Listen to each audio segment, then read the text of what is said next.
1995, I was being just like any other Tamil married woman and mother, working and bringing up small children.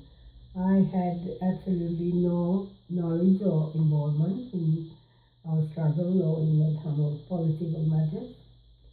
So it was about 1995, my teenage children started asking questions when I decided to find out in order to answer their questions. And luckily I lived near Canterbury University in Christchurch in New Zealand, and so there were quite a lot of books on Sri Lankan conflict. So I read it and sort of started realizing a little bit about what the issues are. It was about the time Tamilnet actually started, the Tamilnet website started. So actually one of the very first thing I wrote was a review of minority rights book Bitter Harvest, which was published on the Tamilnet website. So that's how my interest started. And then at that time, there was the emails were not that common. This was 1996, and we had a group discussion called Tamil Circle, and I think it was coordinated by Tamil Eelam, and a lot of activists who are my age people contributed a lot, and occasionally I did too, and I actually came to know quite a few diaspora activists through that. And then I started lobbying New Zealand parliamentarians, and now thinking back I laugh because how naive we were, like many of the Tamil diasporas even today, thinking that somehow we are informing them, whereas I now realize that they know about us more than any of us do. So that was an awakening that I had after being in Venice. So in 2002 and 2001 actually, I met MSF doctor who had just returned from a 6-month session in Batticaloa.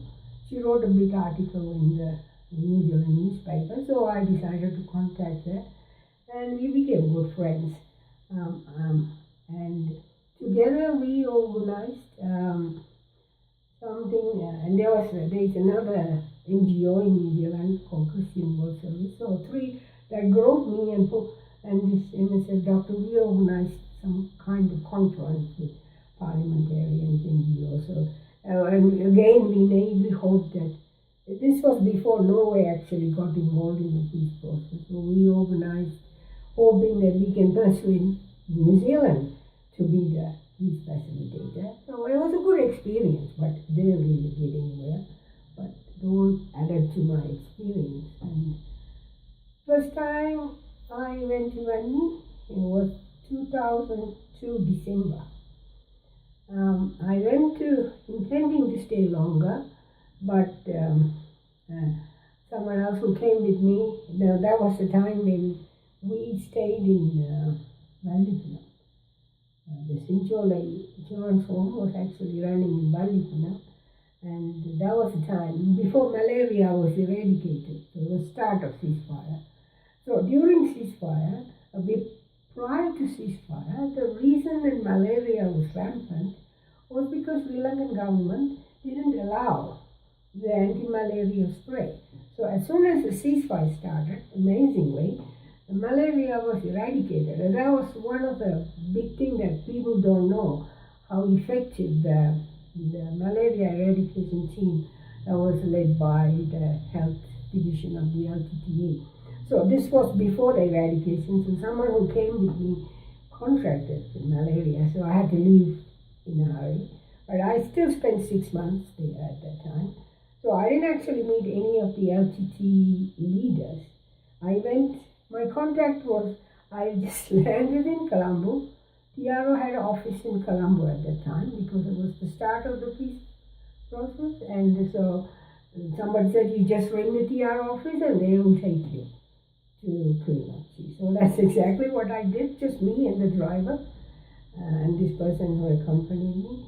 So we went to the TR office, and the person in charge said, yes, so what can we do? And I said, I came because I had to have an excuse to go. I didn't know anyone in London, so I said, I can teach music, recorder music. Recorder is a cheap instrument. So I took quite a few recorders.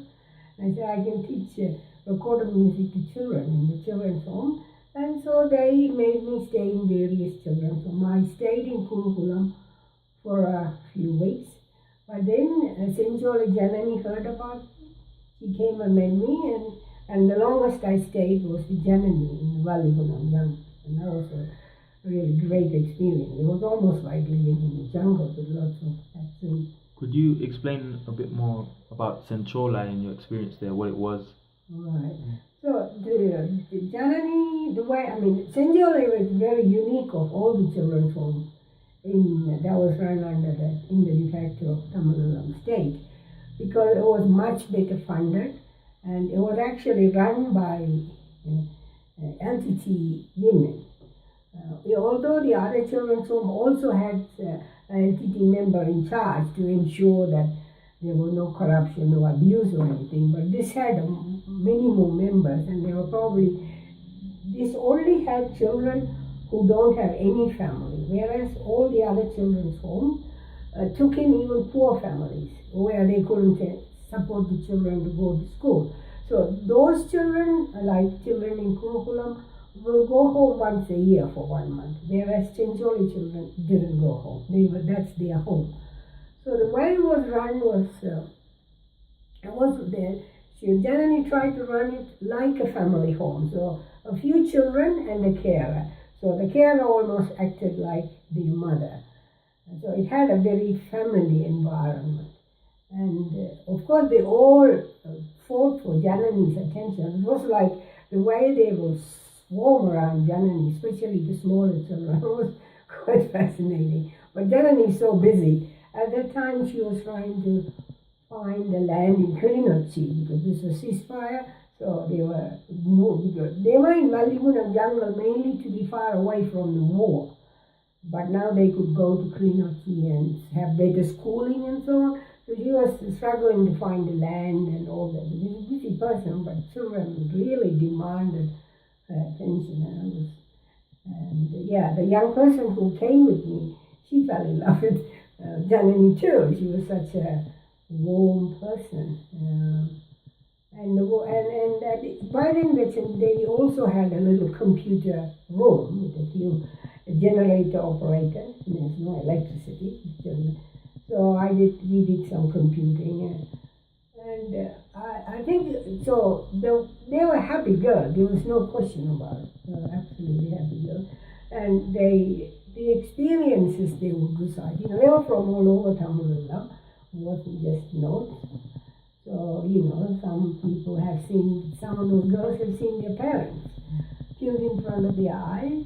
They've seen all kinds of messages. One of the things that I learned about the military history of ltte and the Sri Lankan military by talking to the children. Every children will say, I saw this, I saw this. And you could put it together and you can almost work out the military history. The children have faced all of that. And so I actually at that time I promised Janani that I will come back and I will work with that. So we planned a lot of things, how to the education and even the she had these ideas about education that's different from the mainstream Sri Lankan education. So she wanted me to be part of it. Although I'm not an educational, it was so exciting, and I said, yeah, I'll do that. But unfortunately, I couldn't later on. I got involved in so many other things. So Janani, I don't know what happened to her. She was a great person.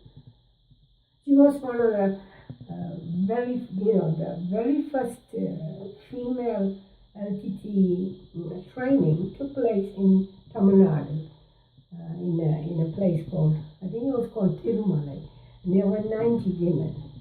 And she was one of them, one of the very first.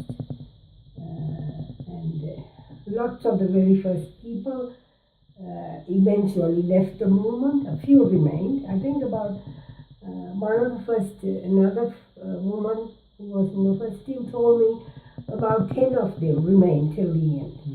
And Janani was one of them, but she's gone now. So that was your first visit?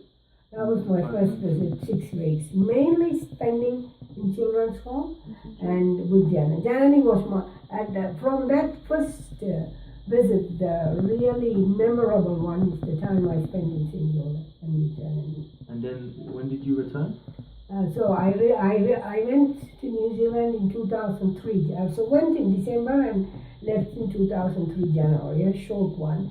So my intention was to come back soon. I went back because the young person had malaria. I had to take them back.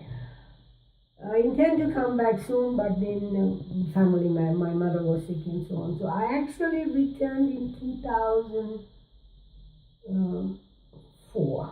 So in 2003, my mother lived in Canada and she had renal failure and she was dying. So I had to go and see her.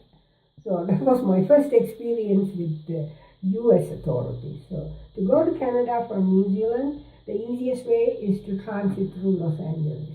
So I landed in Los Angeles, someone scanned my passport.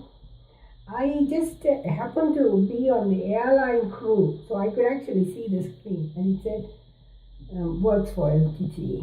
This time except Jahani, I don't know any ltte members at this time. So I'm still puzzled how that information. So they held me for several hours. Boy, that was, you were treated like you are a gun-carrying militant, even to go to the toilet, a gun-carrying person accompanied me. I asked for tea, they wouldn't give it. I don't think they gave me anything in the end. And fingerprinted, multiple interrogation, did I do money laundering? And then they asked about my children. I said, no, you don't need to know about my family. Ask about me. And it was fantastic. And finally, nighttime came. So they kept saying, no, don't worry, we'll put you on the next flight. But then nighttime came and I heard them saying,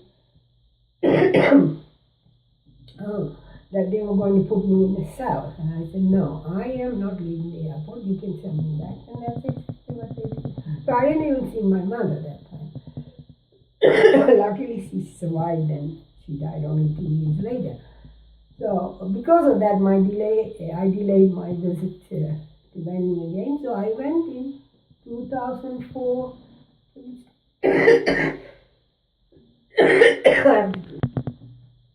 So then the next time I went was in 2004, around March, April. So this time, some of the friends in Australia. So first time I went without no contact, nothing. Second time they heard, people found out what I did, and then they said you should meet Tamil Eelam. So anyway, someone who was heavily involved with ltte gave me an email. So I went with the email this time, and then I went to I told the driver, again the TRO driver in Colombo, take me to the Tamil Eelam office. So they took me to political headquarters. No one knew who I was. So Tamil Eelam wasn't the answers. They waited around and they sent me, the peace secretary was nearby. So 2 or 3 times I moved between the headquarters and peace secretariat. Finally they put me into, there's this place called, they have lots of these places called Makkal Thodarba. So this is where people go for, when they have issues with the ltte or whatever. So they made me stay there. So it took me 3 or 4 hours before finally I was called in to first meet Pulitaravan and then Tamil Eelam. But it was a fascinating experience in the Makkal Thodarba, which it was strange looking back.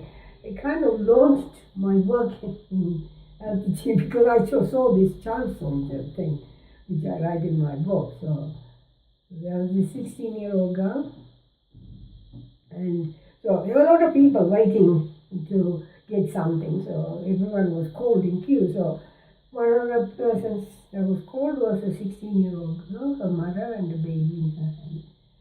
And so they started talking, and it was clear that they came back from Jaffna to get some school result certificate. So I figured out that this girl has sat the exam in Kilinochchi and some certificate, and the mother wanted to know how to get it so she can continue her education.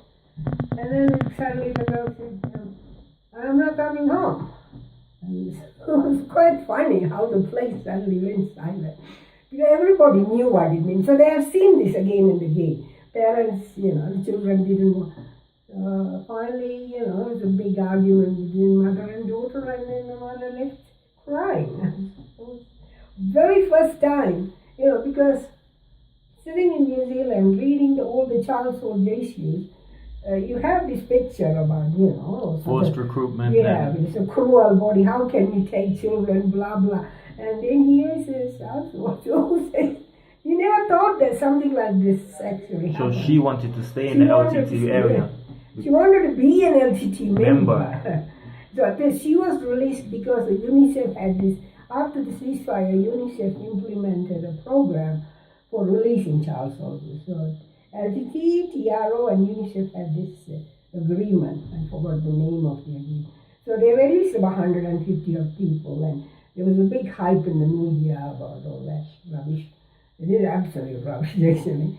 And so she was one of those. So that was, so I watched this, and then when I went and Pulitava, and of course I didn't even know who Pulitava was. He assumed that I knew him. And he went on talking. He said, he pulled his card and I knew Tamil Selvan. I've seen him pictures, but I don't even know. And then Tamil Selvan came, and I told Tamil Selvan about what I saw. And I said, we should do some research and publish this. And he was so impressed by it. Akka, you are the one we want. He knew. So, and then... We see a proper pattern of propaganda from the outside, from external powers trying to portray the LTT in a very negative light. Yeah. But when you speak to people like yourself who lived in the Vani, under the LTT controlled area, there's a very different picture from what was on the ground. That's right, What kind of observations did you have of, in your book you mentioned issues of gender, of caste, of different aspects of the social life that were being changed?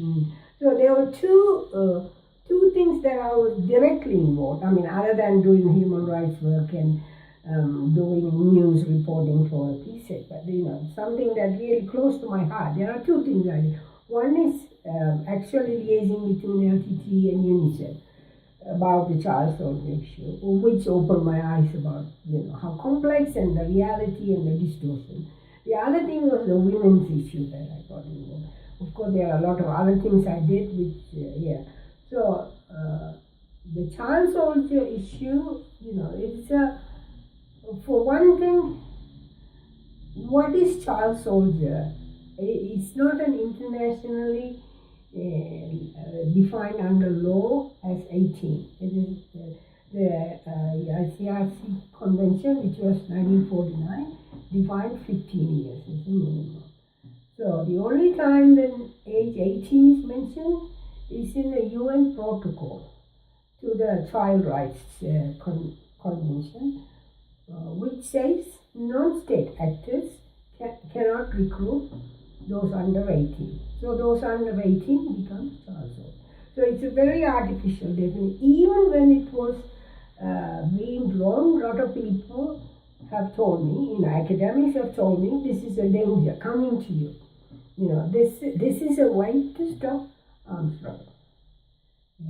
This is our plan, because they didn't do it to the states. Even today, states can, and they do. And the same news agencies that published about LTT child soldiers would cover up or not even report massacres of children, and of course, that's right. And situations where children are dying. It wasn't on a principled position. It was like even in 2009, when scores of children were maimed and killed. One of the big news that came out is that LTT went into some home run by Catholic priests, and they took some of those, it's not children, they are over 50, for fighting, for training. So whether rights or wrong, I mean, they made a big issue about it when so many babies in mother's tummies were kept. So that's the despair. So a lot of people, ltte people, would argue, why should we listen to this child story? What it's meaningless, and it is meaningless for the people. So yeah, so the child soldier issue is so artificially created. Something that I learned. Yeah, you can argue about forced recruitment. I mean, even the West did it during World War II. So I mean, there is no clear cut whether it's right or wrong. But even in relation to this, the LTT then made an effort to stop the recruitment, and they were still bombarded with propaganda against them. That's right. And that was such a. I mean, I should say, to me, the Western campaign against the Tamil struggle and LTT, through personal experience, is the child soldier issue that opened my eyes, because I worked so closely and I watched the behavior of UNICEF and how they were always waiting to give a little bit of, even for the slightest news, to make a negative propaganda, and they were nice, that I know, because I was there, like, there was a stage when UNICEF would send me every week any recruitment complaints they have had. So there was a whole month when I didn't have any complaint from UNICEF of recruitment in the East. If there was one, I would have got it. But still, there were the reports by AP saying it's 45. So, when they lie, you're powerless to say you're wrong. Nobody listens. Because they're on the international arena and they speak to people that have no access to the venue. Campaign then they're even SLMM SLMM wasn't as bad as the UN bodies, the peace monitors, but they had a system of counting ceasefire violations. And that was again a joke. So it's very one-sided. Against the LTT. And then one of my LTT friend and I, we decided, until then the responsibility for doing it. So anyone can give a complaint. So the LTT side, the PSEC is supposed to give it. They didn't pay much attention. But once one of my LTT friends decided to bring me a lot of complaints, which was happening mainly in the sea. And we sent tens and tens of letters every week, and then they stopped counting. So every international agency there was, whether they wanted it or not, through some other big power pressure, they acted in a very biased way. There was no neutrality at all. Could you speak about your work and your observations in relation to gender? Yeah. Of course, it is so obvious that if you just live in Vani and if you live in Jaffna, the contrast of the way women conduct themselves. That's just general. Like a lot more women rode motorbikes, went to work, more articulate, more outspoken. Young women were outspoken, which you wouldn't find much in Jaffna. This is in the LTT control area? Yeah, de-facto state. That's where I lived. I only visited Jaffna briefly, but I grew up in Jaffna. So I could compare it. So that was general, that more women went out to work, more women rode motorbikes, they were more outspoken. But that was a superficial observation. And then you get to know LTT women, their outspokenness is even more amazing. They weren't scared of men at all. And later, even after 2009, I tried to figure out how this came about. I haven't completed it, but I think there was a slow process, and I think in some way, Dilipan and Prabhakaran had quite a big role in bringing this change. LTT women have told me, even Prabhakaran would tell them, don't take it, stand up, be stubborn. So it was nurtured, so that's how And also he also maintained a separation, so women could flourish without, you can't say all LTT men were pro-women, Of course. So that space also helped them, to develop, and the good men supporting women came into house. So I mean, there are some people that say the fact that the regiments were divided by gender. Some people say, give various reasons for it and criticize it in different ways. But I've heard many people say it was because it was to show that women can do it by themselves without men. They are independent and they are strong by themselves, as well as working in cooperation with men. I think this thing about the separation and the negative views of it is part and parcel of the big campaign. Everything is big. I mean, who other than a few Tamils have said anything positive about it? Anything is like, only positive thing is, they did that good job during the tsunami. Yeah. And that's the only time when the others said good things about it. Anything else about LGBT is negative. So this gender separation is like that. I think the gender separation did a lot of good. Starting from the kind of society we started. I mean, you can see the other groups which recruited women before LTT. LTT was prevalent and LTT was reluctant to recruit women because of what happened in the other movement. They straight away took in women and the community didn't like what was going on.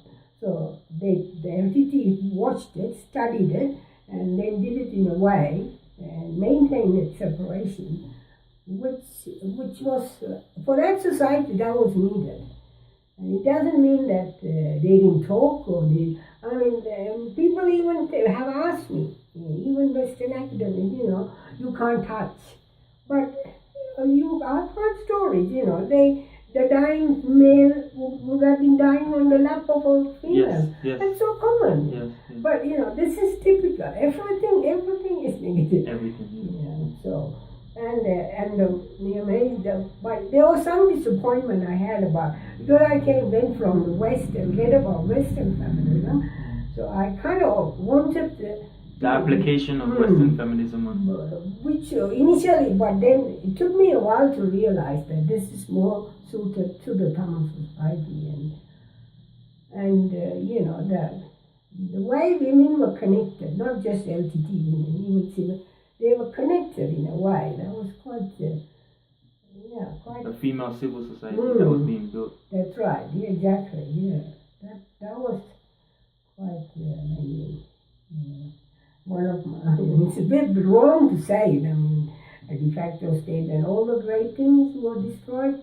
But I really feel sad that this was destroyed. Yes. Because I'm a woman and I'm sensitive to the women's position in Tamil community. But when you look at the amount of empowerment and the spirit that was being built up by the women independently in that society, and that kind of that female movement in the civil society that was being built, in contrast to the systematic rape and oppression of women that happened during the genocide and after, it's such a extreme, one extreme to the next. I think that's the saddest thing. Yeah, I keep thinking that is the saddest thing. So, there's a portrayal, again, from the same Western campaign, this negative propaganda that the Tigers and the Tamil people in the Valley were separate, that they existed as separate entities, and it contributes to this narrative that the Tamil people were victims caught between the Tigers and the Sri Lankan government, and they had no kind of agency,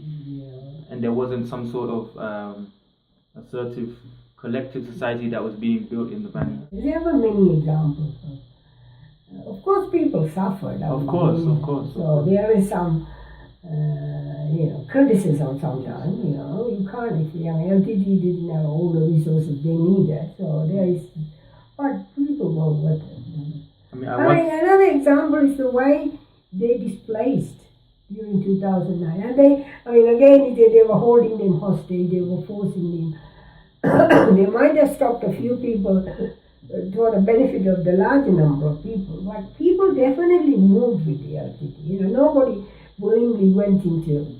I mean, because of the incessant selling, at the end, to save their life, some tried to go, and there were issues there, but in their heart, they wanted to go India. They didn't want to go India. And even when I was interned in the many farm camp, people will sit around and, what's the point of this? We could have fought and died. Nobody wanted to be in the military control. So people were with the attitude. There's no question about it.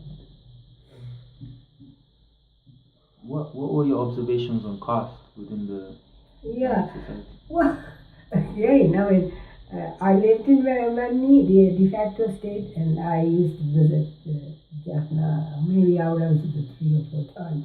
So the contrast is, you never hear the word mentioned, caste or they are, somebody bought a house, in the Tamil Eelam and it's constantly in your ear, and here is nothing. In some way, some people criticize, rather than having a narrative about anti-caste, they just don't talk. As if there is no caste. But you can't say there is absolutely no caste. Of course. Among civilians, there was. But whether that's the right technique or not, but I'm sure that if ltte was there and maintained it would have completely erased. It wasn't erased by 2006, but it was on its way out. And there was policies against dowry and... well, again, the dowry, the big campaign happened in Jaffna in 1994-95. And they removed the word dowry. There's nothing called dowry. So the traditional Jaffna law called Tesavalame, it's legally, the dowry is called Sidanam, is legally entrenched, and there are various rules of how it should be inherited. Even that's very pro-women, the dowry goes to the daughters and so on. But they removed the word dowry, but they did have a word called manakodai, which is wedding present. So it wasn't one way. Parents can give presents to theirs. So sometimes, there is accusation that it was going on, but the word was eradicated, but they replaced it with wedding present, which is not one-sided. It could go both ways. So there was, I can't say that the concept of dowry was completely erased, but it was, again, like many of the other things, it was down, and with a strong women's movement, I think, in my view, it would have definitely been eradicated in time. Because then it was, you can see, so 94 they did the campaign, and in 96 they had to move into Bani, and that was their hardest time. And then the ltte faced one of the most intensive battles, the Jayasituru and all of that. So it wasn't a time for social change, it was more battlefield. And in 2002 ceasefire was when they should have moved a little bit more on this, but then tsunami came, and so I think the spirit was there among women, and I'm sure they would have achieved it because they were empowered, and it was a matter of time before it is completely gone. It was nothing like the level that was practiced in Jaffna. What about disability within the Bani society? Obviously, a lot of people were made disabled. Disability was. You could look at it multiple ways. On the road, I've worked with ltte members who didn't have a leg below their thighs. And if they didn't have below their thighs, they will have a slight limp in their walk, and you will realize. But then there were members I have worked with who had below their knees, at the knee. Now, for years, I didn't know they were disabled. They all carry weight. Boy, that's... I've also had that experience, not knowing that somebody has a prosthetic limb. It's like it was nothing, everything. They didn't stop doing anything, and they were happy too. And then I've seen people riding motorbike without hands. And not only they are their dexterity was also their spirit and happiness. It was like, oh, I'm disabled. And people married. Disability was never seen as a negative thing to marry a person. So it was almost normalized, and there was a good prosthetic service that was called Wangura, so that did a good job. And then, of course, the wheelchair-bound people, mainly LTT men and women, and they had a special place. Even they were such jovial people. In the Tamil website, there's a story that Malay Mahal has written about in first person. She was not disabled, but in first person. So even that story tells the kind of way they lived, And that was an amazing thing that they did. How they brought the disabled people back into society.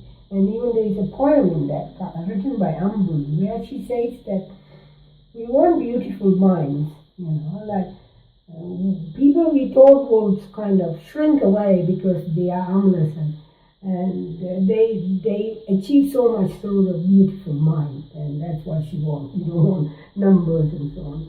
So that experience ran through the whole society. The amount of productive things that disabled people did. After Molivaiko and the destruction of the entire LTT controlled area and the entire Vani society, the killing of almost 150,000 Tamils, and the end of the armed conflict, the Western narrative took over in terms of human rights, in terms of trying to giving this impression that they are the voice of the Tamil people and they're going to save the Tamil people from Sri Lanka. And there's been many people in the West, many Tamil people who have jumped on that bandwagon and understandably thought that they could get some sort of justice through that campaign. What's your view of the whole UN process and the Western countries like Britain and America in relation to the Tamil struggle? Having watched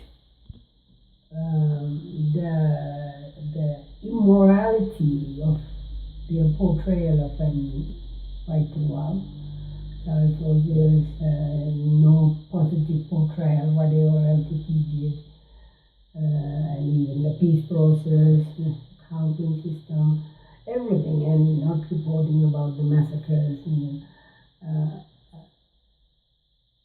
I realized that the West doesn't have a heart. There is no heart in it. It is all geopolitics. And then when Gordon Weiss and Francis Harrison were writing, wrote those books. In fact, I warned a lot of LTT members about Francis Harrison. It is impossible that a white person would spend her money flying around, meeting ex-members, and that there is a power behind her. This is not for our good. I don't know how many people believe in it. And even, I have seen other, I can't really recall, but similar conflict. They almost seem to recruit a couple of people like that to write a kind of, so they're not so bad, they care kind. So these were representatives of those people. So I even wrote an article in Tamil about a vortex model, where you have Francis Harrison appears closest, and then Gordon Weiss, and then the UN bodies, and so they act like a vortex to pull the Tamil people in and thinking that they are going to help us. It's like going from a national liberation struggle to collective rights, and then it's been watered down to individual human rights in the context of the unitary state of Sri Lanka. So it was clear that they had to do it for two reasons. One is to show that they care. After such a genocidal onslaught, they couldn't keep quiet, so they had to appear to be doing. That's one, and the other, of course, they wanted to get rid of Rajapaksa. Of course. So those are. I'm sure many Tamil people understood that. It's not that they didn't, but they thought that what else can we do? Exactly. It's a position of powerlessness. You have to rely on the very people that were campaigning against you. That's right. So, and they used the Tamil people as tools to get rid of Rajapaksa. Now he's gone.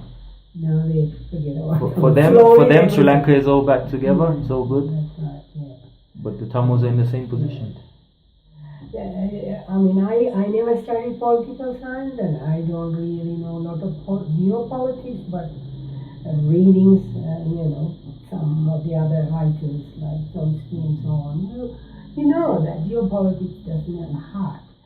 And the UN, people like you say that there's two levels of UN. There's a heartless Security Council, which is the real power block, and then the humanitarian. So sometimes even the humanitarian, like UNICEF, seems to get used for the geopolitical things.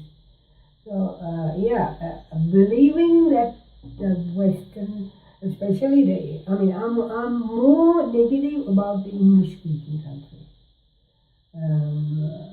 The non-English-speaking Western countries might have some, I don't really have direct experience with them, but they might have a little bit more heart. But we really waste time with English. Unfortunately, most of the Tamils are in English-speaking countries, and so we have wasted a lot of our time hoping and lobbying with them. Of course, some Tamils stay there because it gives them power and it gives them prominence. Yes. So there was a selfish reason to do that. But generally, no, they are not going to help Tamils. That is